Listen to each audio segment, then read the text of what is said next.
પરમ પૂજ્ય પ્રભુશ્રીના ઉપદેશામૃતમાં ઉપદેશ સંગ્રહ 2 પાનું 262 મુનિ મોહનલાલજીને પ્રભુશ્રીજીએ કહ્યું, વચનામૃતમાં છે કે જો તું સ્વતંત્ર હોય તો નીચે પ્રમાણે દિવસના ભાગ પાડજે. મુનિ મોહનલાલજીને ઉદ્દેશીને પ્રભુશ્રીએ કહ્યું કે વચનામૃતમાં કૃપાલદેવે એમ કહ્યું છે કે જો તું સ્વતંત્ર હોય તો નીચે પ્રમાણે દિવસના ભાગ પાડજે. સ્વતંત્ર રીતે તું દિવસ પસાર કરી શકે એમ હોય તો દિવસના આ પ્રમાણે ભાગ પાડજે. પુષ્પમાળામાં કહ્યું. ભક્તિ કર્તવ્ય, ધર્મ કર્તવ્ય વગેરે, તેમાં ધર્મ અને ભક્તિ આવે છે, તેનો ભેદ શું? પ્રભુશ્રી મોહનલાલજીને પૂછ્યું કે આ રીતે દિવસના ભાગ પાડવા, ભક્તિ કર્તવ્ય, ધર્મ કર્તવ્ય વગેરે કહ્યું, તો ભક્તિ અને ધર્મમાં ભેદ શું? એમાં ફેર શું? ભક્તિ એટલે શું ને ધર્મ એટલે શું? મોહનલાલજીને મહારાજને પૂછ્યું ત્યારે એમણે બોલ્યા, ત્યારે મુનિ મોહનલાલજી કહે, જે મંત્ર મળ્યો છે તે તથા સત્પુરુષની મુખાકૃતિ વગેરે ચિંતવવું, ક્ષમાપના, 20 દોહરા વગેરે જે સત્પુરુષે કહ્યું હોય તે બોલવું એ ભક્તિ, અને સ્વરૂપનું ચિંતવન તે ધર્મ છે. આ ભેદ પાડ્યો. ધર્મ કહે આત્મા, સ્વભાવનું ચિંતવન આત્માનું તે છે ધર્મ. અને બાકી એ ધર્મ પ્રાપ્તિ, સ્વભાવને પ્રાપ્ત કરવા માટેના જે સાધનો એ ભક્તિ છે. ભક્તિનું ફળ ધર્મ છે. બરોબર છે. ભક્તિ એ સાધન છે. એ તેમાં જે મંત્ર મળ્યો છે, મંત્રનું સ્મરણ કરવું કે સત્પુરુષની મુખાકૃતિ વગેરેનું ચિંતન કરવું, વિતરાગ મુદ્રા કે ક્ષમાપના બોલવી, 20 દોહરા બોલવા વગેરે જે સત્પુરુષોએ બોલવા કહ્યું હોય એ બધી ભક્તિ છે. અને સ્વરૂપનું ચિંતવન તે ધર્મ છે. પોતે સહજાત્મ સ્વરૂપ છે એ ધર્મ છે. ધર્મ એટલે સ્વભાવ. હા, એ ધર્મમાં જાય. જેમ પાણીનો ધર્મ શીતળતા છે, તેમ આત્માનો ધર્મ જ્ઞાન, દર્શન, ચારિત્ર છે. જુઓ, દેખો, સ્વભાવમાં સ્થિર રહો, એનો ધર્મ છે. હવે જાણવા દેખવામાં કોઈ દોષ નથી, પણ જાણી જોઈને રાગદ્વેષ કરે એ મોટો અધર્મ છે. સ્વભાવથી બહાર ગયો, વિભાવ, વિશેષ ભાવ છે. અને ચારિત્ર એટલે વર્તન, સ્વભાવનું વર્તન નથી, પરભાવમાં વર્તે છે, પર વસ્તુમાં, માટે એનું ચારિત્ર પણ મિથ્યા છે. એટલે એ સ્વભાવ પ્રાપ્તિ માટે જે સાધનો છે તે ભક્તિ છે. ભક્તિમાં મંત્ર, ક્ષમાપના, 20 દોહરા, સત્પુરુષની મુખાકૃતિ વગેરેનું ચિંતવન તે ભક્તિ, અને સ્વરૂપનું ચિંતવન તે ધર્મ છે. પ્રભુશ્રી કહે, અમે કૃપાળુ દેવની હયાતીમાં આમ દિવસો ગાળતા હતા. અમે કૃપાળુ દેવની હયાતીમાં આમ દિવસો ગાળતા હતા. પ્રભુશ્રી કહે, દિવસે જુદા જુદા ગ્રંથો વાંચ્યા હોય તે રાત્રે ચર્ચા કરતા.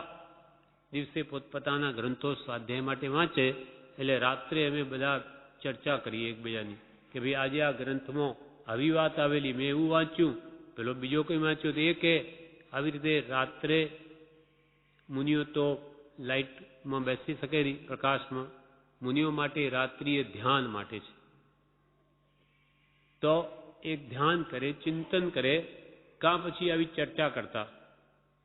અમે કૃપાળદેવની હયાતીમાં આમ દિવસો ગાળતા હતા.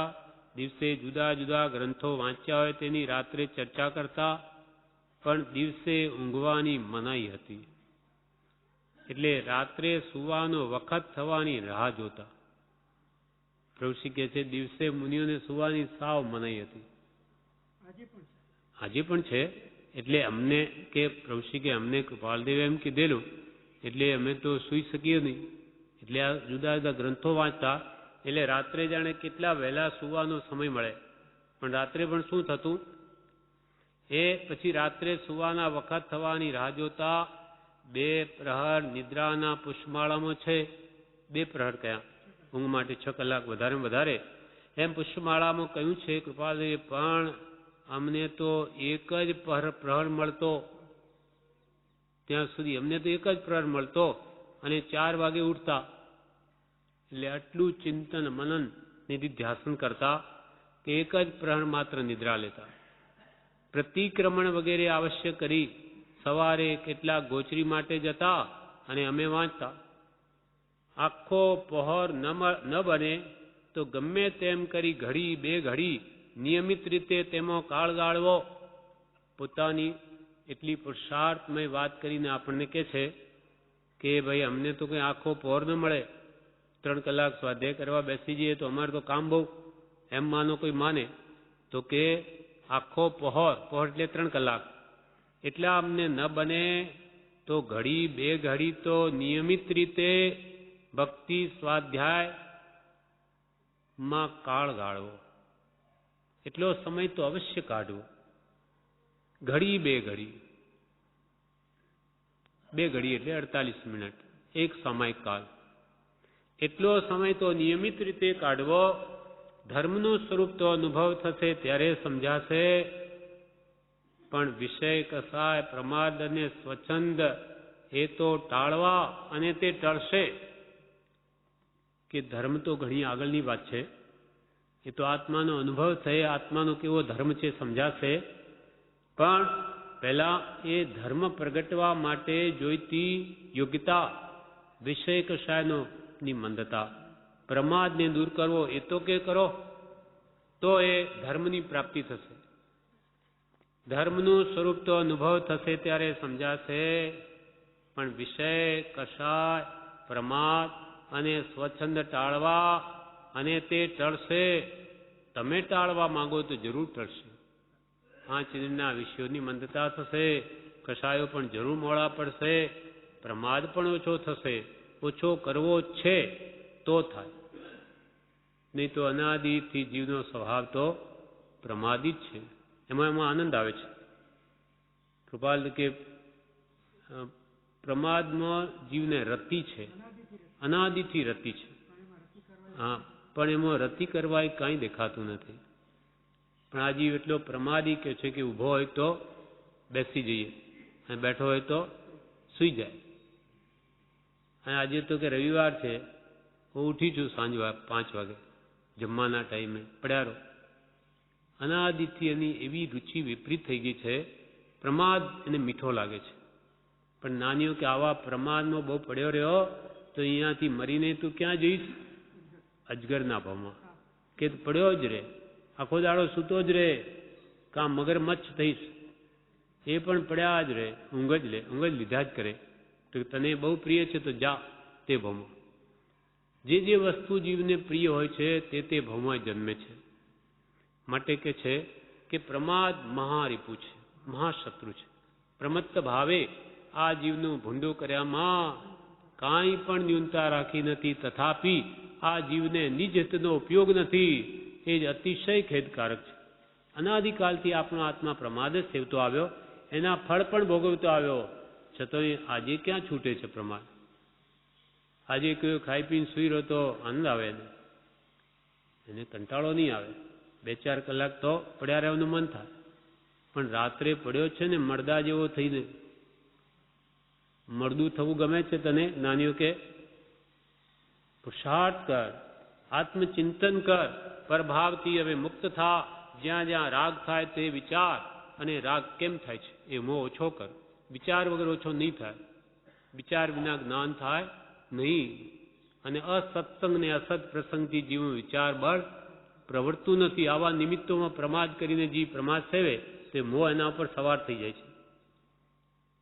માટે કહ્યું વિષય કસાય પ્રમાદ અને સ્વચ્છંદ ટાળવા, અને ટળશે. તારે ટાળવા હોય તો ટળશે. ધર્મ કહે આત્મ સ્વભાવ કો એ સત મત કી ટેક. પ્રભુશ્રી કે ધર્મ તો આત્માનો સ્વભાવ જ છે, પણ એ સત મતની ટેક, સાચો જે મત છે એની જ આ ટેક છે કે ધર્મ પ્રગટાવો. આત્માના સ્વભાવને પામો. તમે આત્મા છો, તમારો જે સ્વભાવ છે જાણવું, દેખવું ને સ્થિર રહેવું સ્વભાવમાં જ, તેમાં આવો, પરભાવમાં નહીં જાઓ. પરમો રાગ કરો નહીં, દ્વેષ કરો નહીં, અને સ્વભાવમાં સ્થિત રહો. જોયા કરો, એનો નાની જાણવું જેવું આત્માનો ધર્મ છે. આત્મા કદી જોડવા કે જાણવાનું મૂકે નહીં, સ્વભાવ છે. સ્વાભાવિકા શંકા, જેમ પાણીનો સ્વભાવ શીતળ હોય તો કોઈ કે પાણી અગ્નિ જેવું ગરમ જ કેમ નથી રહેતું કાયમ? એનો સ્વભાવ છે ઠંડાપણાનો, માટે શીતળ રહે. તેમ આત્માનો સ્વભાવ જાણવા દેખવાનો જ છે, એ કોઈ કાળે જાય નહીં. ગમે એટલું પાણીને અગ્નિમાં ગરમ કરી લઈએ પણ નીચે અગ્નિથી લઈ રહે તો શીતળ એના સ્વભાવમાં આવી જાય. અને ઠંડુ કેટલા કાળ રહે? તો કે જ્યાં સુધી એ ભાપ થઈને ઉડીને જાય ત્યાં સુધી રહે, એનો સ્વભાવ છે. પણ અગ્નિ ગરમત, ઉષ્ણતા એનો સ્વભાવ નથી, માટે વધારે ટકી શકે જ નહીં. તેમ આપણા આત્માનો સ્વભાવ પણ ક્રોધ કરવાનો નથી. જો આખો દિવસ કેટલા અમુક કલાક સુધી જીવ ક્રોધ કરે તો મરી જ જાય, આ જીવી જ નહીં શકે. કેમ કે ક્રોધ કરવાનો આત્માનો સ્વભાવ નથી. જ્યારે ક્ષમામાં કેટલો કાળ રહી શકે? અનંતકાળ રહી શકે. એમાં થાકે નહીં, પણ ક્રોધ ન કરી શકે, કેમ કે એનો સ્વભાવ નથી. અગ્નિ ઉષ્ણ છે, અગ્નિ હંમેશા ગરમ જ રહે, કેમ કે એનો સ્વભાવ છે. કોઈ કે એમ કેમ? કેમ એટલે વસ્તુનો સ્વભાવ. કોઈ કે લીમડો ખારો જ કેમ? શેરડી જેવો મીઠો કેમ નહીં? અને શેરડી લીમડા જેવી કડવી કેમ નહીં? કેમ નહીં એટલે દરેકનો સ્વભાવ છે. તેમ આત્માનો સ્વભાવ શું? તો કે જાણવું, દેખવું ને સ્થિર રહેવું. જોયા કર, જાણ્યા કર, કોઈ દોષ નથી. પણ જાણી જોઈને રાગ કરમાં, દ્વેષ કરમાં, નહીં તો માર ખાઈશ. તારા સ્વભાવમાં રહે. જો જાણવા દેખવામાં દોષ હોય તો સિદ્ધ ભગવાન તો મહાદોષિત થઈ જાય. એ તો બધું જ જાણે, કેવડીઓ બધું જ જાણે એટલે મહાદોષી. પણ જાણવા જોવામાં દોષ નથી, પણ રાગ દ્વેષ કરવામાં દોષ છે. રાગ દ્વેષ કરતા નથી, માટે નિર્દોષ છે. એવું સ્વભાવમાં જ્ઞાનીઓ કે પ્રભુ કે તારો સ્વભાવ આત્મ સ્વભાવ એ સાચા મતની ટેક છે, એમાં રહે, કોઈ દુઃખ નથી. ભગવત મુક્તિ આપવામાં કૃપણ નથી, પણ ભક્તિ આપવામાં કૃપણ છે એમ લાગે છે. કૃપાળદેવનું પત્રાંક 283. ભગવાન મુક્તિ આપવા તૈયાર છે, પણ ભક્તિ આપવામાં કૃપણ છે. હા, તો ભગવતને લોભ શા માટે હશે? કે મુક્તિ જોઈએ તો કે લ્યો લઈ લો, પણ ભક્તિ નહીં આપે. આનું શું સમજવું? પ્રભુ શ્રી કે આનું શું સમજવું? ઈશ્વર વિજયજી મહારાજે કહ્યું, ભક્તિ વિના નવી મુક્તિ, ભક્તિ વિના નવી મુક્તિ, હુવે કોઈ ભક્ત ને રે, હુવે કોઈ ભક્ત ને રે. ભક્તિ વિના નવી મુક્તિ, હુવે કોઈ ભક્ત ને રે, હુવે કોઈ ભક્ત ને રે. એવું જ આગળ કહે છે કે ભક્તિ વિના નવી મુક્તિ, ભક્તિ વગર કોઈ પણ જીવને મુક્તિની પ્રાપ્તિ નહીં થાય. ભક્તિ એટલે શું? પ્રેમ, રાગ. આપણો જે પ્રેમ રૂપી મૂડી છે આપણી પાસે, એ આપણી ભક્તિ એટલે પ્રેમ. એ ક્યાં પડ્યો છે? સંસારમાં. આપણી મૂડીને આપણે ઇન્વેસ્ટ કરી દીધી છે, એટલે કે રોકાણ કરી દીધી. ઇન્વેસ્ટમેન્ટ એટલે રોકાણ. એ આપણી મૂડી થોડું ઘરમાં, થોડી સ્ત્રીમાં, થોડું પ્રેમ પુત્રમાં, થોડો પૈસામાં, વ્યવહારમાં, ઇજ્જતમાં, એમ બધે જે આપણી પ્રેમ રૂપી મૂડી બધે થોડે થોડે બધી વેચી દીધી. હવે અંદર છે જ નહીં. બીજી પ્રેમ રૂપી મળી તો બધે વેચાયેલી છે. હવે મૂડી ત્યાંથી ભેગી કરે, 5 લાખ રૂપિયા, લાખ બધે વેચી દીધા હોય, બીજો સારો એવો ધંધો જડ્યો હોય તો એ 5 લાખ ભેગા તો કરવા પડે ને. એ જે લાવીએ ક્યાંથી? એટલે એ પ્રેમ રૂપી મૂડી જ્યાં બીજે ભેગી કરેલી છે, વેચેલી છે, રોકાણ કરેલું, એ બધી પહેલા ત્યાંથી ભેગી કરે અને પછી એ મૂડી એવા ધંધામાં લગાડે કે જેનું ફળ મુક્તિ આવે, સર્વ દુઃખથી મુક્તપણું. એટલે જ્ઞાનીઓ કે છે એ પ્રેમ રૂપી મૂડી એ ભગવાન શા માટે ભક્તિ આપવામાં કૃપણ છે? કે એની ભક્તિ પડી છે અનંતી સંસારમાં. એને શું આપે? એ હમણાં એને ભક્તિ આપી દે એટલે પ્રેમ રૂપી મૂડી તો હમણાં ત્યાં લગાડી દેશે સંસારમાં. એને ભક્તિ એટલે પ્રેમ આપી દઈએ તો એ ઉઠાડીને ક્યાં મૂકશે? સ્ત્રી પુત્રાદિમાં. માટે આ પ્રેમ રૂપી મૂડી એને આપવા લાયક નથી આ જીવ. એટલે એને મુક્તિ આપવામાં કૃપણ નથી. મુક્તિ આપી દે પણ ભક્તિ નથી આપતો. કેમ કે ભક્તિ આપે તો એને સંસારમાં વેરી નાખે છે આ જીવ. માટે પહેલા તું કે સમજ અને એ મુક્તિ શું છે એનો ભાવ સમજ અને ભક્તિનો અર્થ સમજ. ભક્તિ એટલે પ્રેમ. પ્રીતિ અનંતથી પર થકી જે તોડે તે જોડે. પ્રીતિ અનંતથી પર થકી જે તોડે તે જોડે. એ પરમ પુરુષથી રાગતા એકત્વતાઓ દાખી ગુણ ગેહ. સત્પુરુષ પ્રત્યેની ભક્તિ એ તો ગુણનો ગેહ છે, ગુણના ઘરરૂપ છે. પણ એને ત્યાં મીઠાશ આવે છે, અહીંયા નથી આવતી. કેમ કે અનાદિનો ત્યાં રાગ છે. હાથમાં કંઈ આવતું નથી. વિચારે તો સંસારમાં પ્રેમથી શું કાઢે? આખો દિવસ દુઃખ ભોગવે છે. સુખનો સરવાળો જો જમા ખર્ચ ઉધાર કરતો હોય ને તો એને સમજાઈ જાય કે આખા દિવસમાં 5 ઇંચના સુખો કેટલા ભોગવ્યા. તો કે 5 કલાક સવારમાં જમ્યો, 5 કલાક સાંજે મને આ અડધો કલાક જીભનો સ્વાદ મળ્યો, ચાલો જમા કરો. અડધો કલાક સુખ ભોગવ્યું જીભનું. પછી આંખનું ગણો, કેટલી વાર શું જોયું. જોતી જો રાગની બળતરા થઈ ગઈ અંદર તો દુખી. સુખ શું ભોગવ્યું એ સરવાળો મૂકો. આમ 5 ઇન્દ્રિયના વિષયોનો સરવાળો મૂકો અને 1 કલાક કે 1.5 કલાક 2 કલાક આવે પછી બાકીના 22 કલાક ક્યાં ગયા વિચારો. તો કે સુખ મેળવવા ઉપાધિમાં ગયા, વ્યાધિમાં ગયા, એની હાયવોયમાં ગયા.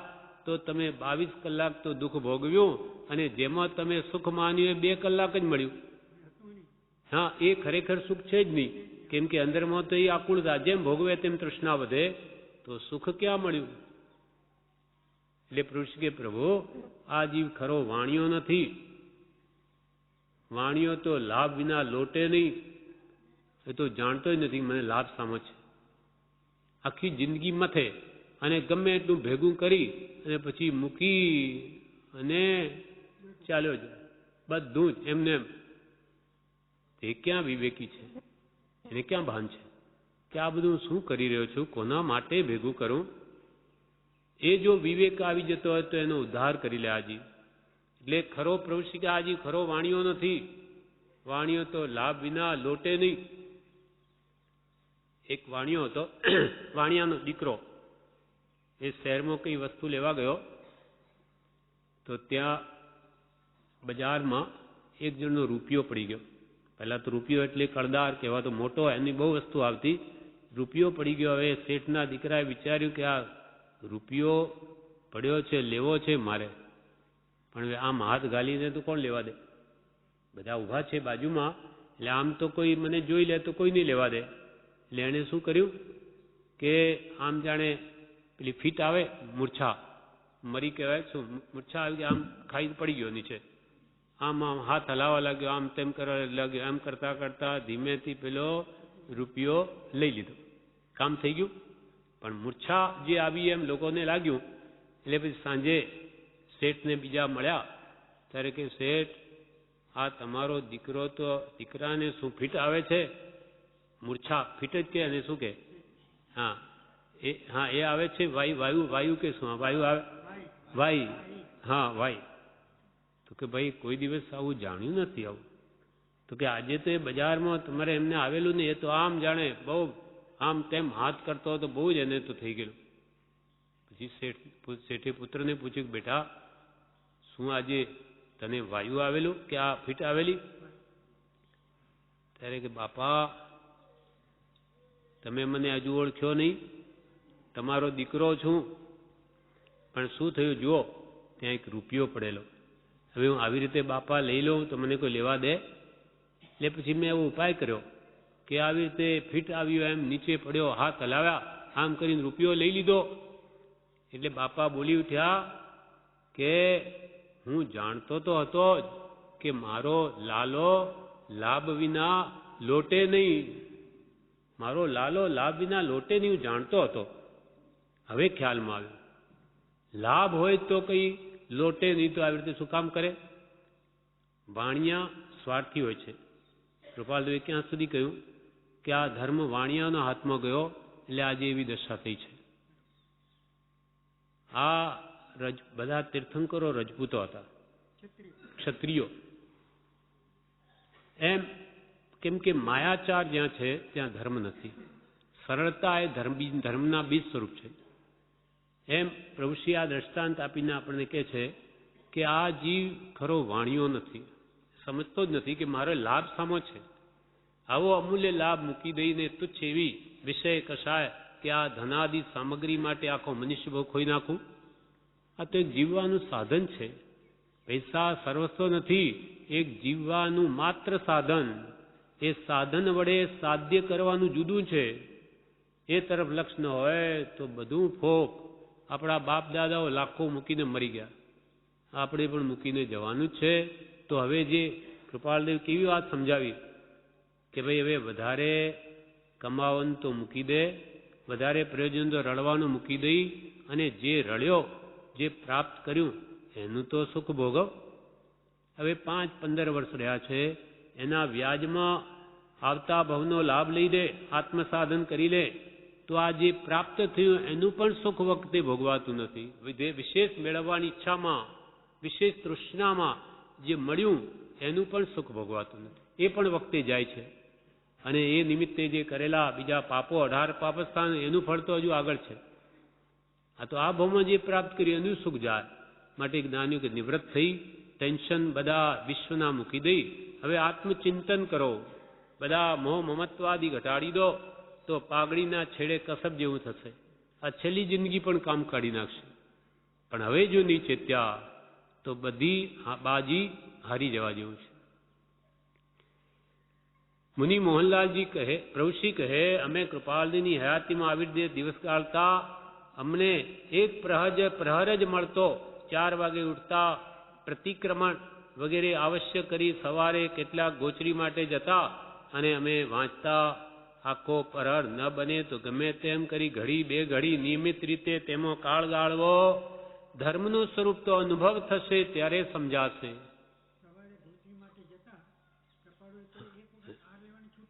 હા, ના શું કહ્યું? સવારે કેટલાક ગોચરી માટે જતા. સવારે એટલે 12 વાગ્યાના સમય જશે.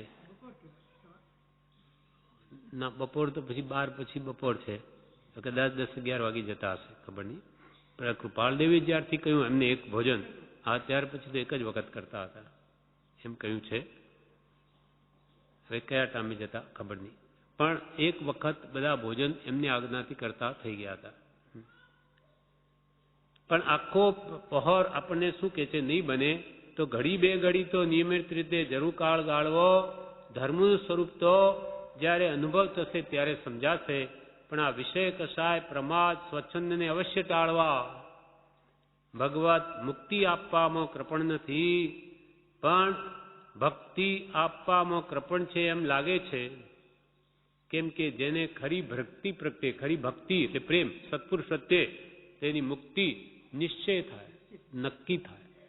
સત્પુરુષના ગુણોમાં જેને અનુરાગ થાય તેનો મોક્ષ અવશ્ય થાય. આનું શું સમજવું? પછી ચર્ચા થઈ. હમણાં રહેજે કહ્યું હતું, પણ કહેવું હતું તે ચાલ્યું ગયું. પછી થોડી વારે કહ્યું, મુક્તિ એટલે છૂટવું. તું કર્મ બાંધ અને હું છોડું એમ ચાલ્યા કરે છે. પણ પાત્રતા વિના ભક્તિ આત્મા આપવામાં કૃપણ છે. ઋષિ શું કે મુક્તિ એટલે છૂટવું, સાથી કર્મ બંધનથી છૂટવું, સર્વ કર્મોથી છૂટવું, એનું નામ મુક્તિ. પણ આ જીવ એવો છે કે ભગવાન હું બાંધ કરું ને તું છોડ કર. એ કેવી રીતે બને? હું બાંધું ને તું છોડ, એ નહીં બની શકે. હું કોઠીમાં દાણા ઉપરથી ભર્યા જ કરું ને તું કાઢ્યા જ કર, તો કોઠી કોઈ દિવસ ખાલી નહીં થાય. એમ ઋષિ કહે, મુક્તિ એટલે છૂટવું. તું કર્મ બાંધ અને હું છોડું એમ ચાલ્યા કરે છે. હું કર્મ બાંધું અને એ ભગવાન તું છોડ, ક્યાં સુધી છોડે? પણ પાત્રતા વિના ભક્તિ એટલે આત્મા આપવામાં કૃપણ છે. પણ હજુ ભક્તિનો મર્મ જ નથી સમજો ત્યાં સુધી આત્મા ક્યાંથી તને મળે? સાચો પ્રેમ, સંસારનો પ્રેમ હટી જઈ અને જ્ઞાની પુરુષમાં એ પ્રેમ થશે તો જરૂર મુક્તિ આવશે. એક બાળકૃષ્ણ નામના જૈન મુનિ હતા. એક વખત સૌરાષ્ટ્રમાંના એક રાજાને તેમણે વરસાદ આવશે એવું જણાવેલું. બાળકૃષ્ણ નામના જૈન મુનિ, એમને એક દિવસ સૌરાષ્ટ્રના રાજાને કહ્યું કે વરસાદ આવશે આજે, એમ જણાવેલું. રાજા ઉપાશ્રયમાંથી ઘેર પહોંચ્યા કે તરત જ વરસાદ થયેલો. એટલે તેમના પર તે રાજાની આસ્થા થયેલી અને તેના રાજ્યમાં શિકાર કરવાની મનાઈ કરેલી. તે રાજાને વિશ્વાસ આવી ગયો કે આ જ્ઞાની પુરુષ છે, એમણે કીધેલું આજે વરસાદ થશે, લ્યો આવ થયો. એવું કંઈ ચિહ્ન જ નહોતું અને એમણે કહ્યું એટલે થયું. વિશ્વાસ આવ્યો એટલે એ કે આપ કહો એમ કરું, તો કે રાજ્યમાં શિકાર નહીં કરવો, કોઈ જીવને મારવો નહીં, અમારી પણ એટલે મનાઈ કરેલી, એટલે કે શિકાર કરવાની એને મનાઈ કરેલી. તે મહારાજને પ્રભુશ્રી કહે, તે મહારાજને દીક્ષા લેતા પહેલા અમે મળેલા. આ મહારાજને બાલકૃષ્ણ નામના જૈન મુનિ, જેણે પહેલા દીક્ષા લીધેલી નહીં ત્યારે અમે તેને મળેલા. તે મહારાજને દીક્ષા લેતા પહેલા અમે મળેલા. વટામણમાં તે કોઈ વખત આવતા. દેવકર્ણજી અને અમે સાથે હતા. દેવકર્ણજીને એવા મહારાજને નમવાનું ઠીક નહીં લાગેલું. એટલે આ બે ગ્રસ્તી, પ્રભુશ્રી પણ લલ્લુભાઈ અને પેલા દેવકર્ણજી, એ બે ગ્રસ્ત વેશમાં હતા. ત્યારે આ પણ દીક્ષા લીધેલી નહોતી. પણ એમની એટલી શક્તિઓ જોઈને પ્રભુશ્રીજી કહે છે કે અમે તો એમને નમન કરેલું, એમના ગુણોને, પણ દેવકર્ણજીને ઠીક નહીં લાગેલું. અમે ને દેવકર્ણજી સાથે હતા. દેવકર્ણજીને એવા મહારાજને નમવાનું ઠીક નહીં લાગેલું, પણ અમે સરળ ભાવે નમસ્કાર કર્યા હતા અને તેમણે આશીર્વાદ આપ્યો હતો કે તને જ્ઞાન થશે. પ્રભુજી, મને તો એમણે એમ કીધેલું, મેં તો સરળતાથી એમને નમસ્કાર કરેલા, તો મને તો કે એમ કીધેલું કે તને જ્ઞાન થશે. પણ દેવકર્ણજીને નમસ્કાર કરવાનું ઠીક નહીં લાગેલું, એટલે મેં સરળ ભાવે નમસ્કાર કર્યા હતા અને તેમણે આશીર્વાદ આપ્યો હતો કે તને જ્ઞાન થશે. સરળતા એ ધર્મના બીજ સ્વરૂપ છે. ધર્મમાં સરળતા જોઈએ, માયા કપટ નહીં ચાલે.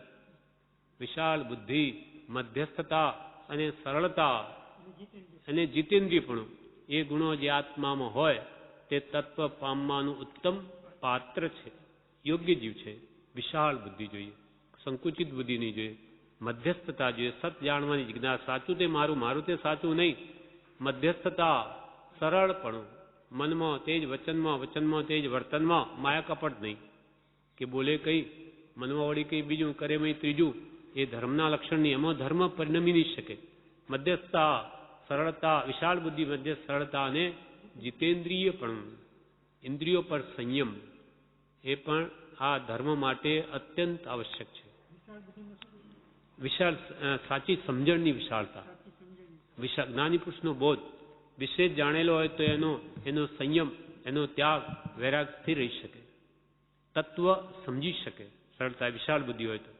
વિશાળ બુદ્ધિ, મધ્યસ્થતા, સરળતા અને જીતેન્દ્રિયપણું, આટલા ગુણો જે આત્મામાં હોય તે તત્વ, એટલે આત્મ તત્વ પામવાનું, તે તત્વ પામવાનું ઉત્તમ પાત્ર છે, ઉત્તમ યોગ્ય જીવ છે. તેના અંદર જરૂર આત્મતત્વ પ્રગટે, આત્મજ્ઞાન. આ પ્રમાણે કૃપાલદેવે કહ્યું, પ્રભુશ્રીએ કહ્યું. વિશેષ આવતીકાલે છે. પ્રભુશ્રીના ઉપદેશામૃતમાં ઉપદેશ સંગ્રહ બીજો, પાનું 263. આમાં પ્રભુશ્રી કહે, પ્રભુશ્રી હજુ દીક્ષા લીધેલી નહોતી, વટામણના વાસી હતા. અને તે વટામણમાં એકવાર એવો પ્રસંગ બન્યો કે તે વખતે અંગ્રેજોનું રાજ્ય હતું. એટલે કોઈ સાહેબને માટે 2 બોકડા, બકરાઓ, એને પકડીને સિપાહીઓ લઈ જતા હતા. એટલે આપણા જેવા બધા જૈન ભાઈઓને વિચાર થયો કે આ બિચારોને મારી નાખશે, આપણે એની પાસે જૂટવી લઈએ. શું કરવાના હતા? સંઘબળ છે, બધાએ મળી આગેવાનો, એમાં પ્રભુશ્રી ભેગા ત્યાં ગ્રસ્ત હતા તે વખતે, એ જૂટવીને લઈ લીધા બે. અને એને આ પેલો કયા ખાના, પાંજરાપોળ, જેવા મોકલી દીધા ત્યાંથી. હવે પેલાને કહ્યું કે તું પૈસા લઈ લે. સિપાહી લઈ જતો હતો, એને પૈસા કે ભાઈ આટલા પૈસા તું લઈ લે, મૂકી દે, તો એને કઈ એ પૈસા ઓછા પડ્યા. એટલે પેલો છેવટે નહીં, હું તો કે લઈને જઈશ, એટલે જૂંટવી લઈને આ તો મોકલી દીધા પાંજરાપોળમાં. એટલે પછી પેલા સિપાહી શું કર્યું કે 5, 7 કે 10 ગ્રસ્તોને જ પકડીને ત્યાં લઈ ગયો.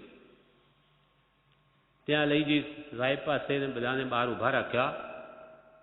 પછી અંદર જઈને એને શું વાત કરી, એટલામાં બધા આ આપણા વાણિયાઓ જઈને એવો વિચાર કર્યો કે આ એક ઉપાય શોધ્યો કે બૂમાબૂમ કરવા માંડી બધા ભેગા થઈ. એટલે પેલા સાહેબે સાંભળ્યું અને કે શું છે આ, કે આ શું કરે છે બધા, કોણ છે આ? તે પેલો સાહેબ બહાર આવ્યો. ત્યારે આ બોલ્યા કે સાહેબ, આ બોકડાઓ લઈને જતા હતા, એ કોણ જાણે એ ક્યાં જતા રહ્યા, અને એના બદલે અમને પકડીને લાવ્યા છે. એટલે પેલો સાહેબ કે જાઓ છોડી મૂકો એમને. આમ કે અમે એવો ઉપાય કર્યો એટલે અમને બધાને છોડી મૂક્યા. એ વાત ત્યાં પ્રભુશ્રીજી કહે છે. વટામણમાં એક વખત બધા આગેવાન વાણિયા અને ભાવસાર બેઠા હતા. એટલામાં મોટા સાહેબ માટે 2 બોકડા સિપાહી લઈ જતા હતા. તે તેમની પાસેથી પડાવી લઈ પાંજરા પોળમાં મોકલી દીધા. સિપાહીને કઈ લાલચ બતાવી, પણ પૈસા ઓછા પડ્યાથી તે મનાયા નહીં.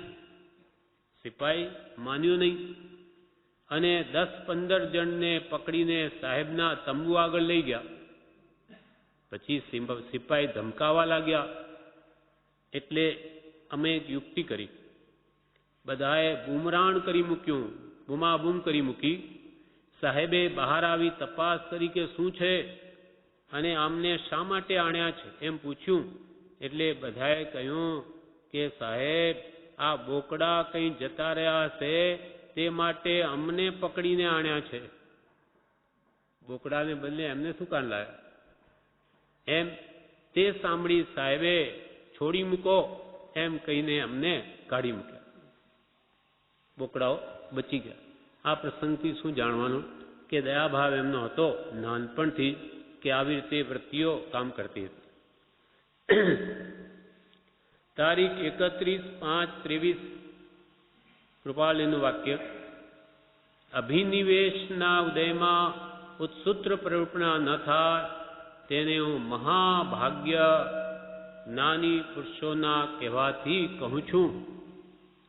અભિનિવેશના ઉદયમાં ઉત્સુત્ર પ્રવૃત્તિના ન થાય તેને હું મહાભાગ્ય જ્ઞાની પુરુષોના કહેવાથી કહું છું. આ કૃપાલયના શબ્દો છે કે અભિનિવેશના ઉદયમાં. અભિનિવેશ એટલે આગ્રહ, ખોટા આગ્રહ, પોતાનો મતાગ્રહ, દુરાગ્રહ, હઠાગ્રહ. હું જે કહું છું તે જ સત્ય છે એમ અભિનિવેશના ઉદયમાં ઉત્સૂત્ર પ્રવૃત્તિ ન થાય. ઉત્સૂત્ર ભગવાને જે સૂત્ર ઉપદેશ્યા એથી વિપરીત આગ્રહમાં કંઈ પ્રવૃત્તિ નહીં થઈ જાય તો એને હું મહાભાગ્યશાળી સમજું છું કે બચી ગયો.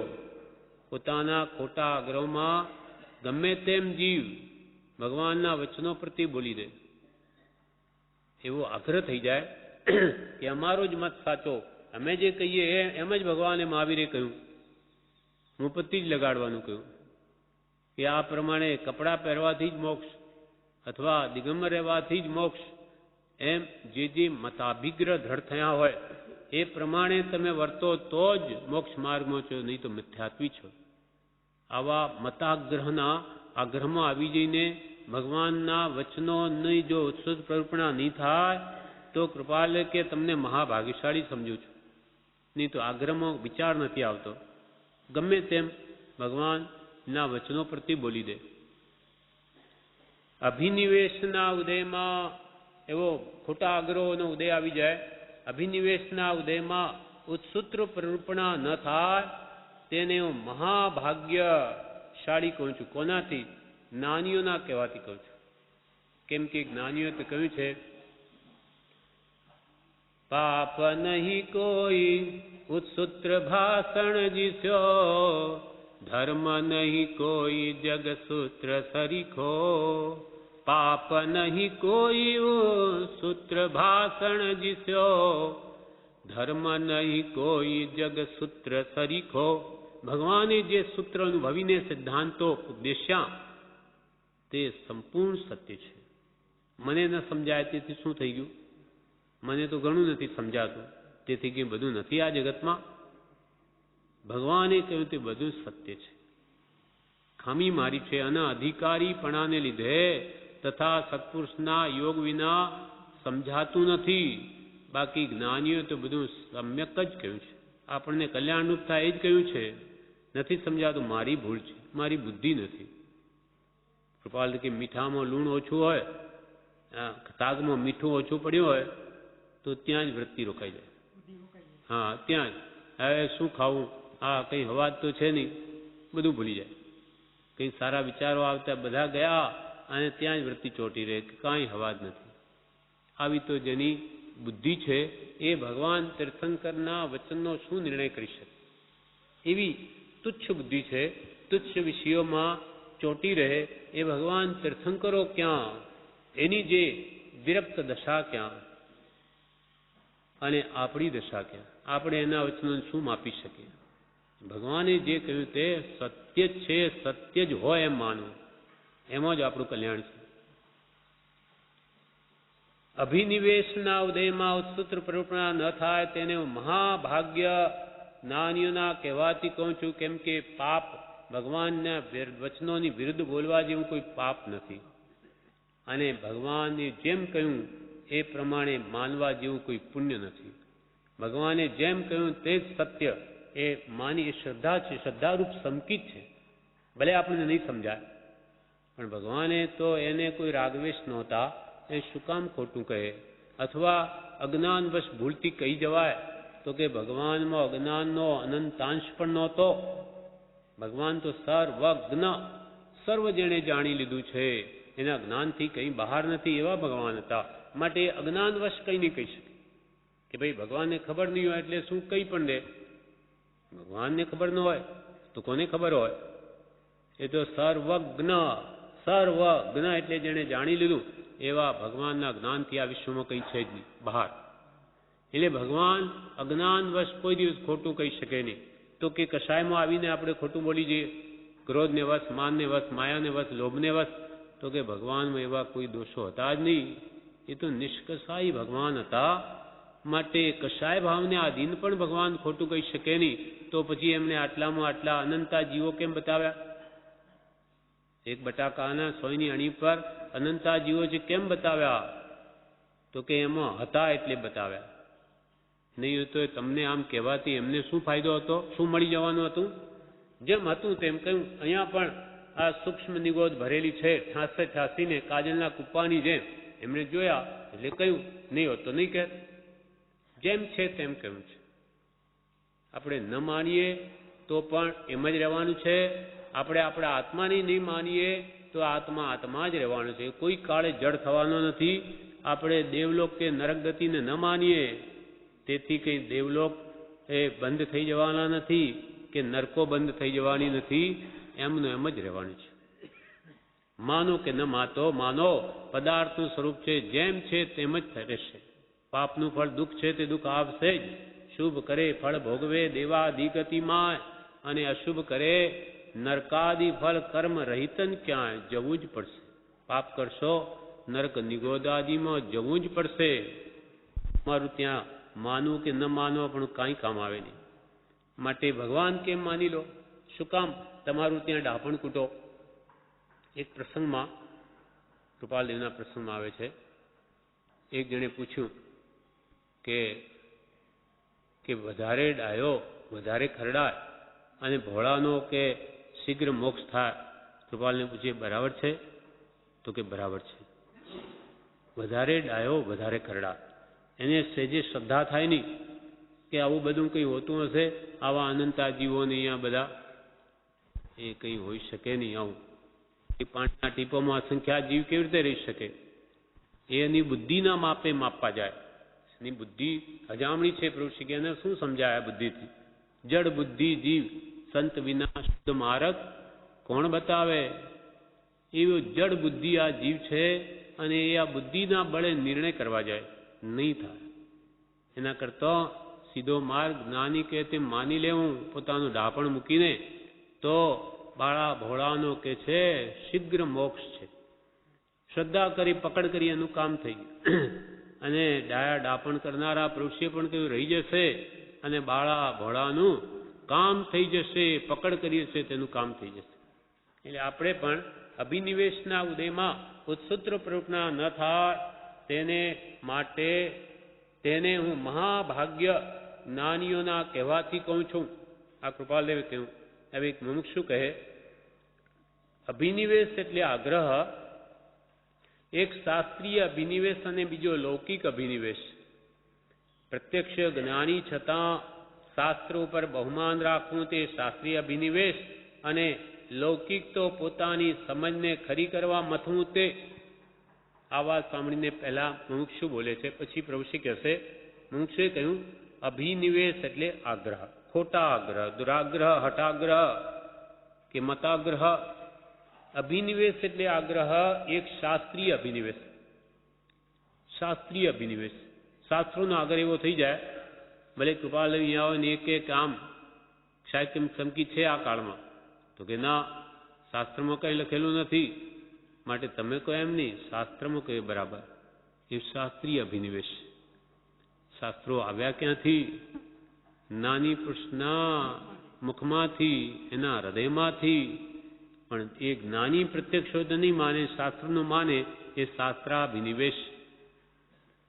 એક શાસ્ત્રીય અભિનિવેશ અને બીજો લૌકિક અભિનિવેશ. શાસ્ત્રીય અભિનિવેશ એટલે પ્રત્યક્ષ જ્ઞાની છતાં શાસ્ત્રો પર બહુમાન રાખવું. પ્રત્યક્ષ જ્ઞાની બેઠા હોય, શાસ્ત્રનો મર્મ જેના હૃદયમાં છે, શાસ્ત્રમાં તો માર્ગ કયો છે, મર્મ તો સત્પુરુષના અંતર આત્મામાં રહ્યો, એ નહીં માને. પણ શાસ્ત્રમાં એમ કહ્યું છે, પ્રત્યક્ષ જ્ઞાની છતાં શાસ્ત્રો પર બહુમાન રાખવું તે શાસ્ત્રીય અભિનિવેશ. અને લૌકિક અભિનિવેશ તે પોતાની સમજને ખરી કરવા મથવું તે. ગમે એટલું જ્ઞાની કહે નહીં, અમે જે માનીએ છીએ એ જ બરાબર છે, એવી પોતાની જે માન્યતા જે દ્રઢ થઈ ગયો, આગ્રહ થઈ ગયા હોય, તે પ્રમાણે એન કેન પ્રકારે ફેરવીને એને જ દ્રઢ કરવા, એ છે લૌકિક અભિનિવેશ. લોકોને સારું દેખાડી પોતાની માન્યતા જ સત્ય કરીને ઠસાવવી એ લૌકિક. તો પોતાની સમજને ખરી કરવા મથવું તે. હવે પ્રભુશ્રી કહે, પોતાની પકડ કલ્પના ખરી સાબિત કરતા મૂળ માર્ગ દુભાય તે ન બને તો મોટું ભાગ્ય ગણાય. પ્રભુશ્રી કહે, પોતાની પકડ કલ્પનાઓ ખરી સાબિત કરતા મૂળ માર્ગ દુભાય. પોતાનું ડાપણ કૂટી અને જ્ઞાની પુરુષના વચનને તોડી પાડવા, એથી તો મૂળ માર્ગ દુભાય. અને એ જ ઉત્સુક પ્રરૂપણા. તેમ ન બને તો મોટું ભાગ્ય ગણાય. કે પોતાના આગ્રહમાં કોઈ ભગવાનના વચનોની વિરુદ્ધ નહીં કહી દે તો મહાભાગ્યશાળી, ને નહીં તો મહા દુર્ભાગ્યશાળી. પોતાની બુદ્ધિ, પ્રભુશ્રી તો બુદ્ધાને શું કહ્યું? હજામડી, હજામીની હજામડી. હજામની સ્ત્રીની બુદ્ધિ પગની તળિયે કહી, તેવી બુદ્ધિ અને એને આગળ કરીને ભગવાનના વચનો ને તોડે તો એના જેવો કોણ પાપી બીજો? પોતાની પકડ કલ્પના ખરી સાબિત કરતા મૂળ માર્ગ દુભાય. તેમ ન બને તો મોટું ભાગ્ય ગણાય. કોઈ સાધુથી અમુક આચાર ન પડાતો હોય તો તે એમ કહે કે શાસ્ત્રમાં આમ છે, પણ મારાથી તે બનતું નથી, તો તે મહાભાગ્યશાળી કહેવાય. પ્રભુશ્રી શું કહ્યું? કોઈ મુનિ હોય, પોતા શાસ્ત્ર પ્રમાણે આચાર નહીં પડાતો હોય, તો એમ કહે કે ભાઈ ભગવાને તો આ પ્રમાણે ઉપદેશ્યું છે, પણ મારાથી આચાર પડાતો નથી, એ મારી ખામી છે, મારી ભૂલ છે, આ મારો દોષ છે. તેના બદલે શાસ્ત્રમાં એમ જ કહ્યું છે ભગવાને, આ કાળમાં તો એમ જ હોય, એથી વધારે કરી શકાય જ નહીં, એમ કરીને ભગવાનના વચનોને તોડી નાખે. ભગવાને જ એમ કહ્યું કે તમે શિથિલ રહેજો, ખાઈ પીને અહીંયા પડ્યા રહેજો એમ ભગવાને કહ્યું? કૃપાલદેવે કહ્યું ને આપણે સાતે મુનિઓને, પ્રભુશ્રી વગેરે, કે શું સવારમાં ચા વળી લાવી, પછી ભોજનના ટાઈમે ભોજન વેરી લાવું, છીકણી વળી લાવી, અને ખાઈ પીને સાંજે પ્રતિક્રમણ કરીને સૂઈ રહેતા, આખો દાડો આ જ ક્રિયા કરે. તો પછી આ વરી લાવી ખાઈ પીને સૂઈ જવું એનું નામ જ્ઞાન દર્શન ચારિત્ર? આના માટે આ દીક્ષાની યોજના ભગવાને કરી? પ્રભુશ્રી તો કહેતા, પ્રભુ શ્રાવક કે ટુકડે ગજ ગજ લાંબે દાંત કરે ધર્મ તો પચે, નહીં તો કાઢે આંત, કે તમારા આંતરડા તોડી નાખશે. આ મફતિયું માની ખાઈ પીને પડ્યા રહો છો તો શ્રાવકો મહામહેનતે 18 પાપસ્થાન સેવીને જે લક્ષ્મી પેદા કરે અને તમારા કે ભાઈ આત્મકલ્યાણ કરે, ભલે ખાય, અને તમે ખાઈ પીને પડ્યા રહો તો એમનો આ દાણો તમને નહીં પચે, એ તો શસ્ત્રરૂપ બનીને તમારા આંતરડાય તોડી નાખશે. એટલે કે તમને દુર્ગતિમાં લઈ જશે. તમે પુરુષાર્થ કરો. એ ખાઈ પીને સુવા માટે એ ચારિત્ર નથી, અત્યંત પુરુષાર્થ માટે છે. સતત એક મિનિટ એની એમાં સ્વાધ્યાય ધ્યાનમાં જાય, એના માટે આ યોજના કરી છે કે બધા વ્યવહારથી એને મુકાવી દઈ માત્ર આત્માર્થ, એક જ કામ, બીજું કોઈ કામ નહીં. એવું નિકટ મોક્ષનું સ્થાન, નિકટ મુક્તિ પ્રાપ્ત કરવાનો જે ઉપાય છે ચારિત્ર, એને નરકનો માર્ગ બનાવી દીધો ભગવાનની આજ્ઞા વિરુદ્ધ વર્તીને. ભગવાને એના માટે નથી ઉપદેશ્યો આ ચારિત્ર ધર્મ, શીઘ્ર મુક્તિનો માર્ગ છે. એને દુર્લભ બોધી થઈ જાય છે, કેમ કે એમની આજ્ઞા વિરુદ્ધ વર્તીને. એટલે કે છે પ્રભુશ્રી કે પોતાની પકડ કલ્પના ખરી સાબિત કરતા મૂળ માર્ગ દુભાય, તેમ ન બને તો મોટું ભાગ્ય ગણાય. કોઈ સાધુ પુરુષથી અમુક આચાર ન પડાતો હોય તો તે એમ કહે કે શાસ્ત્રમાં આમ છે પણ મારાથી તે બનતું નથી. શાસ્ત્રમાં તેમ જ છે, મારાથી એ બનતું નથી, તો તે ભાગ્યશાળી કહેવાય. હવે દ્રષ્ટાંત આપે છે ભગવાન મહાવીરનું. એક બિરુદ વચન બોલે છે, તેના શું ફળ આવે? મરીચીના ભાવમાં મહાવીર સ્વામીએ ધર્મ ઋષભદેવ પાસે છે અને અહીં પણ છે એવું એક મિશ્ર વચન તેમની પાસે દીક્ષા લેવા માટે આગ્રહ કરનારને કહ્યું. તેથી ઘણું લાંબુ કર્મ બાંધી તેમને જન્મ પરિભ્રમણ કરવું પડ્યું હતું. ભગવાન મહાવીર સ્વામીનો જીવ ઋષભદેવ ભગવાનના સમયમાં ભરત મહારાજાનો પુત્ર, એટલે ભગવાન ઋષભદેવનો પૌત્ર, ભગવાન પાસે દીક્ષા લે છે. પડાતી નથી દીક્ષા, ત્યારે ત્રિદંડી બને છે, મૂકીને ઉપર છત્રી રાખે, પગમાં જોડા રાખે, આવી રીતે પોતે દીક્ષા ભગવાનની મૂકી દીધી. ચારિત્ર ભ્રષ્ટ થઈ ગયો. એટલે એની કોઈ સામું જોઈએ નહીં, એની બીમાર પડ્યો તો કોઈ સેવા કરે નહીં. એટલે હવે કે શું કરવું? પહેલાં તો બધા આવે એટલે કે ધર્મ ક્યાં? તો કે જાઓ ઋષભદેવ ભગવાન પાસે, ત્યાં ધર્મ છે, મારે અહીંયા ક્યાં છે? શું છે? હું તો ધર્મ ભ્રષ્ટ છું. પહેલાં તો એમ જ કહેતો, બધાને ત્યાં મોકલે. હવે જોયું કે કોઈ મારી સેવા કરતું નથી, એટલે એક તો શિષ્ય હોય તો ઠીક પડે. એટલે કપિલ નામનો એક વ્યક્તિ આવીને કહ્યું કે ધર્મ ક્યાં છે? તો કે ધર્મ તો ત્યાં પણ છે ઋષભદેવ ભગવાન પાસે, અને અહીં પણ છે. ના, અહીંયા એમ કે છે કે ધર્મ ઋષભદેવ પાસે છે અને અહીં પણ છે. કે ઋષભદેવ ભગવાન પાસે ધર્મ છે ને અમારી પાસે છે. અહીંયા શું ધર્મ છે?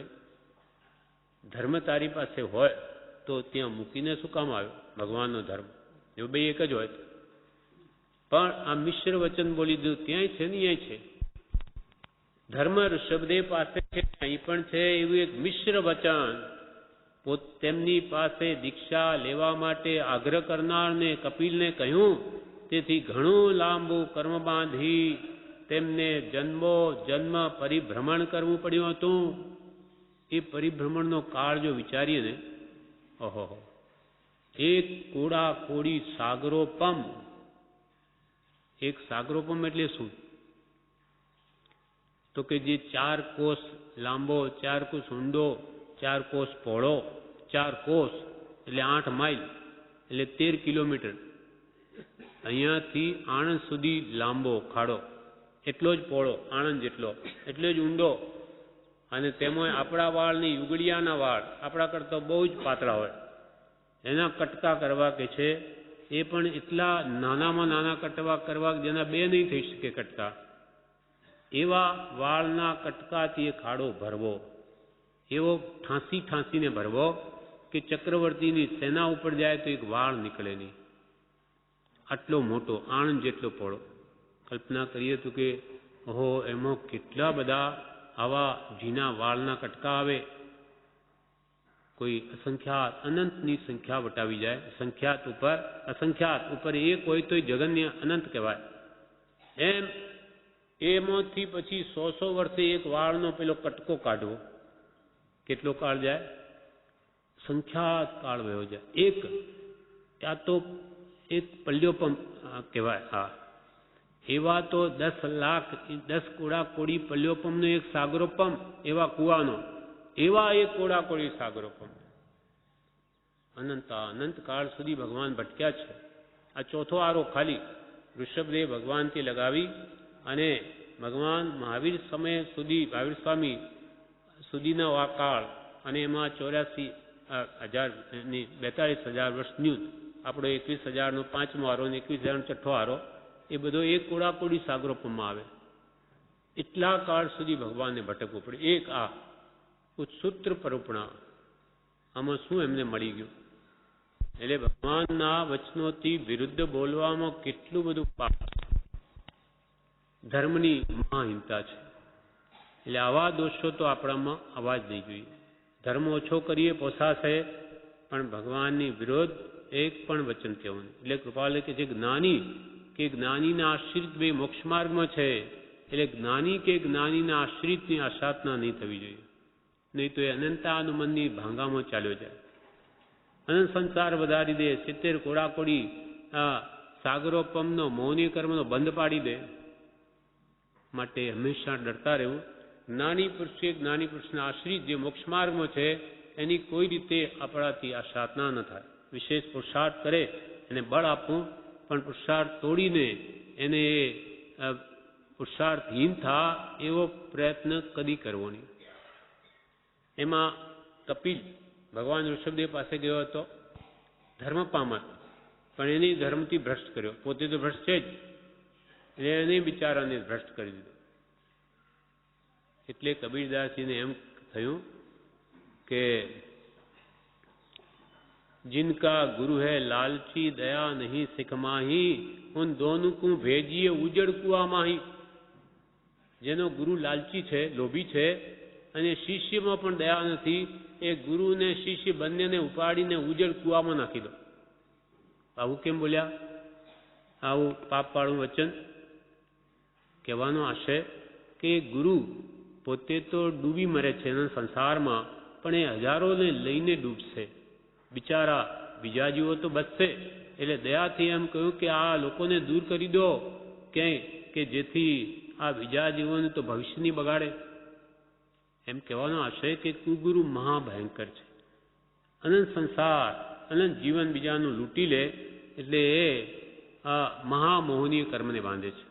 અસદગુરુએ વિનયનો લાભ લહેજો, કાંઈ પણ લાભ જો અસદગુરુ આવા આત્માર્થી જીવોનો લાભ લે તો મહામોહનીય કર્મથી બુડે ભવ જળમાહી, સંસાર રૂપી જળમાં ડૂબી મરે છે.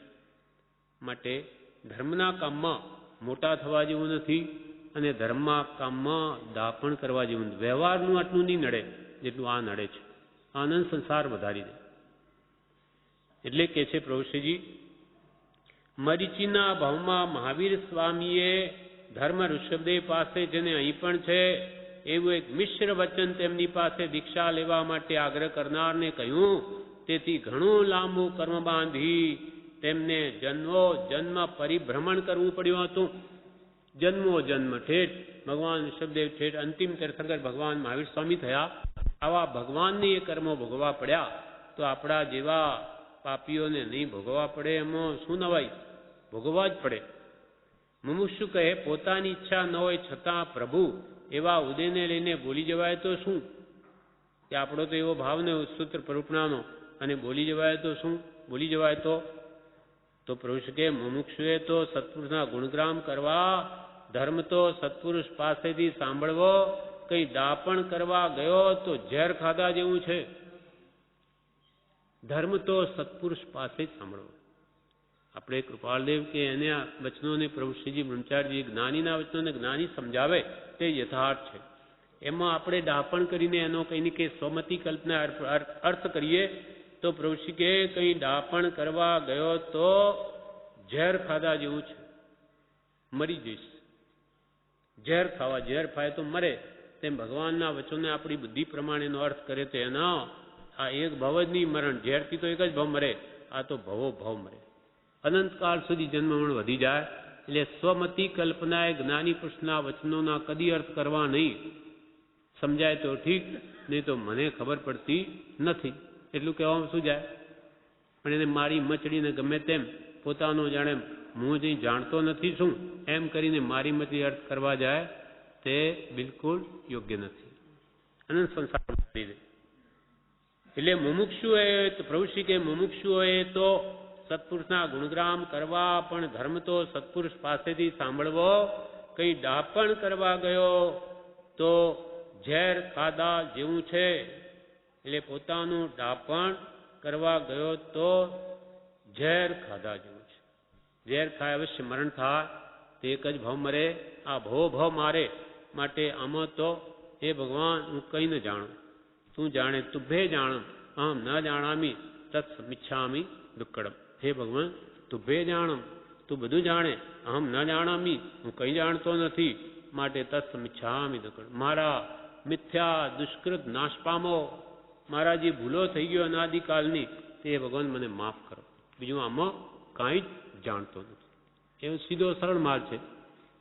ઉડતું જાણું કરીને આડું હું કંઈ જાણતો જ નથી ને ખરેખર જાણતા નથી તો એ માન્ય કરવામાં શું દોષ છે? ને હું તો તારો શિષ્ય છું, યથાશક્તિ આપની આજ્ઞા આરાધું અને એમ જ મને બળ આપ, બીજું હું કાંઈ જ જાણું. એમ કરીને પ્રભુ શ્રી કે પડ્યો રે સત્સંગમાં તો કોઈ દિવસ થઈ જશે. પડ્યો રે ઊણો થઈને કંઈ ન જાણો તો કોઈ દિવસ થઈ જશે. અને હું જાણું છું એવું થશે ત્યારથી જાણવાના દ્વાર બંધ થઈ જશે. આ પ્રમાણે આગળ જણાવે છે જે આપણે પ્રભુ શ્રીજી સામર્થ. એમાં પ્રભુ શ્રી કહે સત્પુરુષના બોધની અસર જણાય નહીં પણ કામ કરીએ જાય છે. જ્ઞાની પુરુષોનો આપણે જે ઉપદેશ સાંભળીએ છીએ આ પ્રભુશ્રીનો ઉપદેશામૃત ઉપદેશ સંગ્રહ બીજો પાનું 263. એમાં કહ્યું સત્પુરુષના બોધની અસર જણાય નહીં પણ કામ કરી જ જાય છે અને બોધ પરિણમતો જાય છે. જ્ઞાની પુરુષ ઉપદેશ આપે એ આપણા કાનમાં પડે, આપણા આત્મામાં જ એ સંસ્કારિત થાય છે, ફોકટ નથી જતો. એક પણ જ્ઞાનીનો ઉપદેશ કિંચિત માત્ર પણ ફોકટ જાય નહીં, ભલે આપણને એની અસર જણાય નહીં. એનું એક દ્રષ્ટાંત છે. જેમ કે એક મોટું થડ હોય, ઝાડ ખૂબ જ મોટું હોય એનું થડિયું. હવે એને આપણે કાપવાવાળા જે માણસો હોય એ ઘા મારે, પણ એ કાપનારો વૃદ્ધ હોય, ઘરડો હોય, કુવાડો બૂઠો હોય તો પણ એ જે ઘા મારે એનાથી નહીં જેવો તે ઘા પડે. કેમ કે ઘરડો છે વત્તા કુવાડો પણ બૂઠો છે, પણ એનો એક પણ ઘા ફોકટ જતો નથી, ખાલી જતો નથી. ભલે આટલું જ ઉખડે પણ ઉખડે જ. એ જો મારનાર જુવાન હોય, કુહાડો તીક્ષ્ણ હોય તો વધારે ઉખડે. પણ છતાં એ ઝાડ કપાઈ ગયું કે નહીં દેખાય નહીં. કારણ એ ઝાડ કોઈ માનો કે મોટું થડ હોય અને એને 10,000 ઘા મારી દે તો કે 10,000 તો મેં ઘા મારી દીધા, અહીંયા 15 દિવસથી મથું છું પણ છતાં કેમ પડતું નથી? પડે તો હવે એનો થડ જ એટલું મોટું છે. જેમ પ્રભુ શ્રી કહ્યું ઘણા દિવસથી પ્રભુ હું તો મંત્રનું આરાધન કરું છું ને કંઈ કોઈ દેખાતું કેમ નથી? ત્યારે કૃપાલ કે મુનિ જારી રાખો, શું જોવાનું? એમ કર્મરૂપી થડિયું ઘણું મોટું હોય, ઘણા કર્મો આપણે માથે હોય એવા બંધન કરેલા, તો આપણો પુરુષાર્થ ઓછો હોય, ઘણો લાંબો સમય માંગતો હોય, 1 ભાવ 2 ભાવ 3 ભાવ પણ માંગતા હોય, અને આપણે કે હું આ 15 વર્ષથી અહીંયા કરું છું, કેમ મને આત્મજ્ઞાન થતું નથી? પણ આ કર્મો કાળ અનંતના સાથી છે, ત્યાં જાય એવા અનેક કર્મથી ભારે થયેલો આપણો આત્મા તે આજનું આજ મોક્ષ છે કે સમ્યક દર્શન છે કેવી રીતે થાય? જેમ કે આપણા 24 કલાક છે એક દિવસના, એમાં રોજની આરાધના 1 કલાક કે અડધો કલાક કરતા હોઈએ, અને બીજા 22 સાડા 22 કલાક કે સાડા 21 કલાક શું કરીએ છીએ? સંસારની વાતાવરણ, રાગ દ્વેષ મોહ કષાયોમાં પ્રવર્તીએ, અને પછી કે આત્મજ્ઞાન થતું નથી, આત્મ શાંતિ થતી નથી. ક્યાંથી થાય? 24 કલાકમાંથી 12 કલાકની ઉપર જઈને જુઓ, પછી કેવો એનો આસ્વાદ આવે છે કે નહીં ખ્યાલ આવી જાય. એ સિવાય વિશેષ પુરુષાર્થ કરીએ તો આપોઆપ એને ધ્યાનમાં આવે, પણ આપણો પુરુષાર્થ મંદ, આખો દિવસ પ્રવૃત્તિ બીજી, અને અડધો કલાક કલાક કરીને મને આત્મ શાંતિ કેમ થતી નથી, આત્માનો અનુભવ કેમ થતો નથી, કેવી રીતે થાય?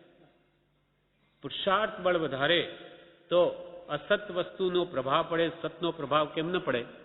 જરૂર પડે જ. એમ કોઈ પણ ક્રિયા પ્રવૃત્તિ કે વાંજળી નથી, ફળ આપે જ, તેમ પુરુષાર્થ કરેલો ક્યાંય નહીં જાય. તેમ પ્રવૃત્તિ કહે છે, પ્રવૃત્તિ કહે સત્પુરુષના બોધની અસર જણાય નહીં, પણ કામ કરે જ જાય છે. એનું કામ કરે જ. પેલો કુવાડો મારે તો લાકડું થોડુંક પણ કપાય જ, ઝાડમાંથી ઓછું થાય જ, પણ જણાય નહીં. પણ જ્યારે અડધે સુધી ઝાડ કપાઈ જશે, ત્યારે આપોઆપ એના વજનથી જે ઝાડ પડી જશે, પછી ઘા મારવો નહીં પડે. એનો પુરુષાર્થ એટલો બધો વધી જશે વધારે, પછી કર્મો અને ભૂસાડીઓ થતા વાર નહીં લાગે. પણ એને અડધે સુધી તો ધીરજ રાખવી પડશે. ચરણ શરણ ધીરજ નથી, મરણ સુધીની છે. મરણની છેલ્લી ઘડી સુધી સત્પુરુષનું શરણ કૃપાલનું છોડવું નહીં, તો 1-2 ભાવમાં એનો નિવેડો આવી જશે. પણ આરાધના કરેલી ક્યાંય જાય નહીં, અને ખરાબ ભાવો કરે એ ક્યાંય જાય નહીં. શૈણિક મહારાજાએ જ્યારે ભગવાન મહાવીર નહીં મળ્યા, તેના પહેલા બૌદ્ધ ધર્મી હતા, તો હિંસા કરી, નરક ગતિનો બંધ પાડ્યો, હરણીને મારી, અને રાજી થયા કે હું કેવો તીરબાજ નિશાના બાજ, કે એના પેટમાંથી બાણ કાઢીને પણ નિશાનને તાકી લીધો, હું કેવો હોશિયાર. બિચારી હરણીના પ્રાણ ગયા, બચ્ચું મરી ગયો, અને આમાં કૂદ્યા, આનંદ પામ્યા, મારીને જીવોને. હિંસાનંદી રૌદ્ર ધ્યાન, એનું ફળ શું આવ્યું? નરક ગતિનો બંધ પડી ગયો. પછી ભગવાન મહાવીર મળે છે, પછી અહિંસા ધર્મનું જ્ઞાન થાય છે, પછી પશ્ચાતાપ પણ કરે છે. પણ એકવાર ગતિનો બંધ પડી ગયો તે ફરે નહીં. ચોથી નારકીનો બંધ પડેલો તે પહેલી નરક સુધી આવી ગયો. પછી ભગવાન મહાવીરને કે હું આપનો શિષ્ય, આપ જેવા મળ્યા અને મારે નરકે જવું પડે, કોઈ ઉપાય બતાવો. ભાઈ કે કોઈ ઉપાય નહીં. તો કે ના, મને બતાવો, હું કરી. તો કે કર. પેલા કપિલા દાસી જો દાન આપે, સાકાલ છોકરી કસાય 500 પાડા મારતો અટકે, પુણ્યા શાહની એક સામે ખરીદી લે તો તારો આ નરકે જવાનું બંધ અટકે. આવા 4 કારણો બતાવ્યા, પણ એક પણ સિદ્ધ ન કરી શક્યા. કેમ કે બંધ પડી ગયો, એ છૂટે નહીં. માટે એ બાંધતા જ વિચાર કરવો જોઈએ, પડી ગયા પછી કાંઈ નહીં થાય. એમ આ કહેવાનો મતલબ કે શ્રેણિક રાજાએ ભગવાન મહાવીર નહીં મળ્યા ત્યારે નરકગતિનો બંધ પાડ્યો, તો નરકમાં જવું પડ્યું. અને ભગવાન મહાવીર મળ્યા પછી ભગવાનની ખૂબ ભક્તિ કરી સાચા ભાવે, તો તીર્થંકર નામ કર્મનો પણ બંધ પાડ્યો. તો આવતી 24મીમાં પહેલા તીર્થંકર પણ થશે. જેવા કર્મ બાંધે એવા ફળ છે. બાજે આવા નરકે જાય એવા કામ, તો નરકે જવું પડ્યું. પાછા ભગવાનની ભક્તિ ખૂબ કરી તો તીર્થંકર બનાવી દીધા પોતા સમાન. જેવા કર્મ તેવા ફળ. કોઈ પણ ક્રિયા ફોક જતી નથી. સત્પુરુષના બોધની અસર જણાય નહીં, પણ કામ કરે જાય છે અને પરિણમતો જાય છે. ધર્મરાજા અને બીજા પાંડવો હિમાલય ગયા હતા. પ્રભુ શ્રી દ્રષ્ટાંત આપે છે. ધર્મરાજા 5 પાંડવોના મોટા ભાઈ યુધિષ્ઠિર ધર્મરાજા. ધર્મરાજા અને બીજા પાંડવો હિમાલય ગયા હતા. ત્યાં કર્મ પ્રમાણે સૌ બરફમાં ખૂંતી ગયા, કોઈ ઢીંચણ સુધી તો કોઈ કેડ સુધી તો કોઈ ગળા સુધી. ધર્મરાજાની માત્ર છેલ્લી આંગળી પેસી રહી ત્યારે તેમને પોતાના દોષ જણાયા. પછી આગળ ગયા. તેમ કોઈને કોઈ બહાને જીવ ખડી રહ્યા છે. આવો અપૂર્વ જોગ મળવો દુર્લભ છે. કૃપાળદેવે શું કહ્યું? પ્રભુશ્રીએ શું કહ્યું કે 5 પાંડવો, જેમાં મોટા ભાઈ યુધિષ્ઠિર ધર્મરાજા કહેવાતા અને બીજા એમના ભાઈઓ અર્જુન, ભીમ, નકુલ અને સહદેવ, એ ધર્મરાજા અને બીજા પાંડવો હિમાલય ગયા હતા. ત્યાં કર્મ પ્રમાણે સૌ બરફમાં ખૂંચી ગયા. કર્મ પ્રમાણે કોઈ ઢીંચણ સુધી બરફમાં ફસાઈ ગયા, તો કોઈ કેડ સુધી, કોઈ ગળા સુધી, અને ધર્મરાજાની માત્ર છેલ્લી આંગળી પેસી રહેલી. તે વખતે કે છે તેમને પોતાના દોષો જણાયા. એનો પશ્ચાતાપ કરીને આગળ ગયા, નીકળી ગયા. એ વૈષ્ણવ પ્રમાણે તેમ કોઈને કોઈ બહાને જીવ ખડી રહ્યા છે. આવો અપૂર્વ જોગ મળવો દુર્લભ છે. આપણને પ્રભુશ્રી કે છે આવો અપૂર્વ જોગ કોઈ કાળે ન મળે એવો મળ્યો છે. છતાં જીવ કોઈને કોઈ બહાને ખડી રહે છે. કોઈને કંઈ કામ એવું લઈ તેમાં રોકાઈ રહે, એટલે આગળ જઈ શકતો જ નથી. દરેકે પોતપોતાનું વિચારવાનું છે કે હું ક્યાં ખડી રહ્યો છું, હું કેમ આગળ વધી શકતો નથી, મને શું બાદ આવે, શું આડું આવે છે, એમ દરેકે પોતપોતાનું જોવાનું છે. આટલી બધી અદ્ભુત સામગ્રી બધી અહીંયા મળી ગઈ, છતાં મને શું બાદ છે, ક્યાં અંતરાય છે, ક્યાં અડે છે, ક્યાં કૂચી રહેલો છે. પ્રભુશ્રી કહે છે આટલું બધું મળ્યા છતાં પણ કોઈને કોઈ બહાને જીવ ખડી રહ્યા છે, આગળ વધતા જ નથી. અને કોઈને કહી શકે એવી કોઈની યોગ્યતા નથી. માટે બ્રહ્મચારીજીએ છેલ્લું શું કહેલું? છેલ્લે દિવસે, દેહ છૂટતાના પહેલે દિવસે, કે હવે કોઈને કોઈ કહેનાર નથી એમ સમજી પોતાના દોષો પોતાને જોઈ ઓળખીને ટાળવાના છે. કૃપાળદેવે પણ પુષ્પમાળામાં છેલ્લું વાક્ય શું લખ્યું? આ બધાનો સાર કહી દઉં છું કે દોષને ઓળખી દોષને ટાળવા કોઈ કહેનાર નથી. કેમ કે એવી યોગ્યતા નથી જીવોમાં. કોઈને કહે તો એને ખોટું લાગે, અને આપણે કહેનાર કોણ? દોષ રહિત પુરુષ બીજાના દોષ કહી શકે. આપણે કહેવા જઈએ તો એ આપણા દોષ જોશે. આ મને કહેવા આવ્યા, પોતે જ જાણે બધા દોષ રહિત હોય તેમ.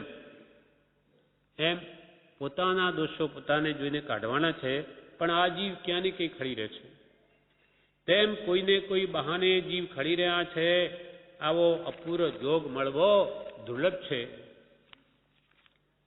પ્રભુશ્રી કહે તારીખ 31/5/23. પ્રભુશ્રી કહે અગાસી ઉપર એક વિચાર સ્ફુર્યો હતો, તે જાણવા જેવો છે.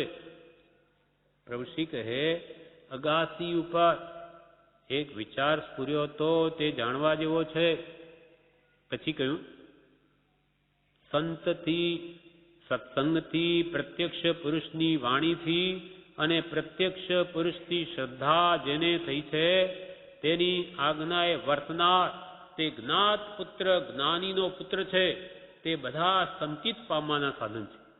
આ પ્રભુશ્રીને સ્ફુરી આવ્યું એટલે આપણને કહ્યું કે સંતથી, સંત જ્ઞાની પુરુષ, સત્સંગથી એના સમાગમથી, કે પ્રત્યક્ષ પુરુષની વાણીથી, આત્મા જેને પ્રત્યક્ષ થયો છે એવા જ્ઞાની પુરુષની વાણીથી, અને પ્રત્યક્ષ પુરુષથી, સાક્ષાત જ્ઞાની હોય પ્રત્યક્ષ એ પુરુષથી જેને શ્રદ્ધા થઈ હોય આત્માની, એના નિત્યપણાની કે છપદની શ્રદ્ધા થઈ છે, તેની આજ્ઞાએ વર્તનાર, એવા જ્ઞાની પુરુષની આજ્ઞાએ વર્તનાર તે જ્ઞાન નાથ પુત્ર, કૌંસમાં જ્ઞાનીનો પુત્ર છે.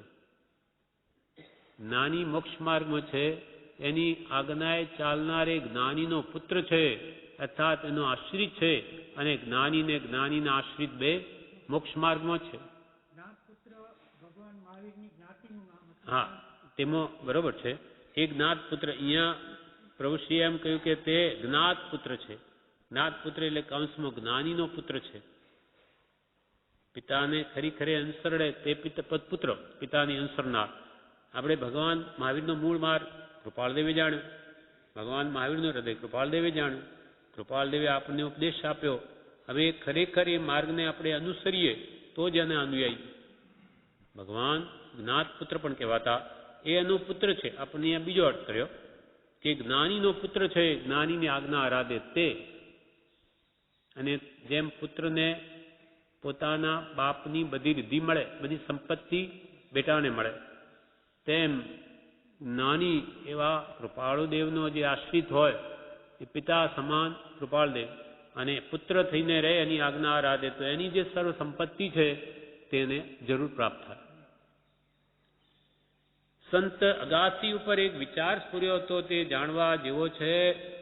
સંતથી, સત્સંગથી, પ્રત્યક્ષ પુરુષની વાણીથી અને પ્રત્યક્ષ પુરુષથી શ્રદ્ધા જેને થઈ છે તેની આજ્ઞાએ વર્તનાર તે જ્ઞાત પુત્ર, જ્ઞાનીનો પુત્ર છે.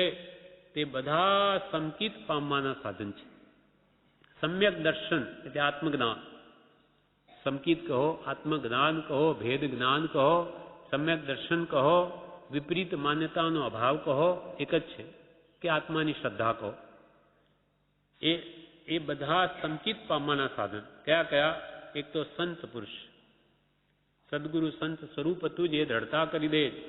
એ સંત પુરુષનો ભેટો થાય તો એ સંકિત થવાનું કારણ, કે સત્સંગ મળે સમ્યક દર્શન પ્રાપ્તિનું કારણ, કે પ્રત્યક્ષ પુરુષની વાણી પ્રત્યક્ષ. એનો અર્થ કૃપાળદેવે કે પ્રભુશ્રીએ એમ કર્યો કે જેને આત્મા પ્રત્યક્ષ છે તે પ્રત્યક્ષ પુરુષ. આત્મા જેને પ્રગટ છે, પ્રગટ પુરુષોત્તમ, તે આપણા માટે કૃપાળદેવ પ્રત્યક્ષ પુરુષ છે. કેમ કે એમને જ્ઞાન થયેલું છે, એ આત્મજ્ઞાની પુરુષ છે. એટલે આવા પુરુષની વાણીથી પણ સંકિત થઈ શકે. પ્રત્યક્ષ પુરુષની વાણીથી અને પ્રત્યક્ષ પુરુષથી, જ્યારે કૃપાળદેવ હતા કે પ્રભુશ્રી હતા તે વખતે એમના સમાગમથી પણ સંકિત થઈ શકે, એ તો સર્વથી સ્પષ્ટ જ છે. પણ એ સંતથી, સત્સંગથી, પ્રત્યક્ષ પુરુષની વાણીથી, એ પ્રત્યક્ષ પુરુષની શ્રદ્ધા જેને થઈ છે તેની આજ્ઞાએ વર્તનાર, તેના કહ્યા પ્રમાણે કરનાર, તેની આજ્ઞાએ વર્તનાર તે જ્ઞાત પુત્ર એટલે જ્ઞાનીનો પુત્ર છે. તે બધા સંકિત પામવાના સાધન છે. આ જે સાધનો બતાવ્યા તે સમ્યક દર્શન પ્રાપ્તિના કારણો છે. આથી આત્મધર્મ પોસાય છે. કોઈને તેમાં શંકા જેવું હોય તો કહો. ઋષિ કહે કે અમે તો આ કહ્યું કે સત્સંગ હો, કે સંત પુરુષનો સમાગમ હો, કે પ્રત્યક્ષ પુરુષની વાણી હો, કે પ્રત્યક્ષ પુરુષ હો, એ બધા વડે આત્મધર્મ પોસાય છે, સમ્યક દર્શનનું કારણ બને છે. અને એમાં કોઈને શંકા હોય તો કહો. ઋષિ કહે કોઈને તેમાં શંકા જેવું હોય તો કહો. ત્યારે એક મુમુક્ષુ કહે પ્રત્યક્ષ પુરુષ અને તેમની વાણી તો સમજાય છે, પણ સંત અને સત્સંગ એમાં સંત એટલે આત્મા ન પામ્યા હોય તે કે કેમ? એમાં શું કહ્યું કે તમે કહ્યું કે પ્રત્યક્ષ પુરુષ અને તેમની વાણી, એ તો સમજાયું કે આત્મા પ્રત્યક્ષ, તે પ્રત્યક્ષ પુરુષ અને તેમની વાણી, સત્પુરુષની વાણી, આત્મા જેને પ્રગટ છે એ વડે આ સંકિત થાય, એ તો સમજાય છે. પણ સંત અને સત્સંગ એ જે બે શબ્દો કયા, એમાં સંત એટલે આત્મા ન પામ્યા હોય તે કે કેમ? એટલે હા, એ જ કહું છું. એમને શંકા થઈ કે સંત પુરુષ કહેવાય એ આત્મજ્ઞાન એમને થયેલું હોય કે નહીં. તેના માટે આપણે હે પ્રભુમાં કેવડાવ્યું રોજે સદગુરુ સંત સ્વરૂપ તુજ, એ દ્રઢતા કરી દે. હે ભગવાન, સદગુરુ ભગવાન કે સંત પુરુષો એ તમારા સ્વરૂપે જ છે, એમાં કોઈ ભેદ છે જ નહીં. 158માં પત્રમાં કૃપાલદેવે લખ્યું છે, એ જ કહ્યું છે કે શ્રીમાન પુરુષોત્તમ, કૃપાલદેવના શબ્દો, શ્રીમાન પુરુષોત્તમ, શ્રી સદગુરુ અને શ્રી સંત એ વિશે અમને ભેદ બુદ્ધિ છે જ નહીં. ત્રણેય એક રૂપે જ છે. શ્રીમાન પુરુષોત્તમ એટલે ભગવાન, સર્વજ્ઞ વિતરાગ તીર્થંકરો, એવો